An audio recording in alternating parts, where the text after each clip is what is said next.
亲啊，继续来讲这个过年的前后，为2月初5到2月14，坐客停车拢爱加收一条春节的加城的费用。啊，这个加城的费用要跳表，就要搁用人工手动来设定。阮讲是真无奈哦，讲载一个人客都要解说一解，实在讲甲真喙大。 就是跳掉，所以通常它应该是打开，它就应该要长这样了。对。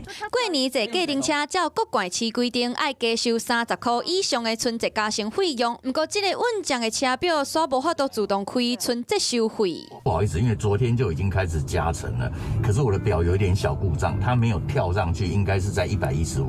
哦，超困扰，我才不想跟乘客解释这些，这2天就要赶快去跳了。 做收费标准的车表出状况，难免会互人客起怀疑，是不是车表出问题？不过实际来问其他的问价，我们就弄起来就很顺了。哦，了解。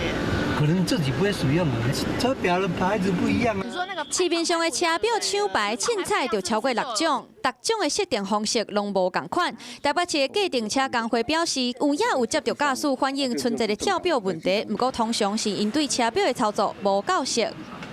每一种厂牌基本上它打开的程序跟关掉的程序都会有所不同，然后就会造成说有一些司机他会觉得说，是不是在春节假这一段时间他们比较难去做设定，会有这样子的问题。 春节坐计程车爱注意车表的跳表计数已经包含春节的加成费用，驾驶袂使搁另外收，违规上悬会使罚9万块。另外，若是要跨县市来坐，起跳计数应该用出发的地点来算。台北到桃园用台北的起跳计数85块，含加成的30块来算；颠倒变为桃园出发，就要用起跳计数90块，含加成的50块来算。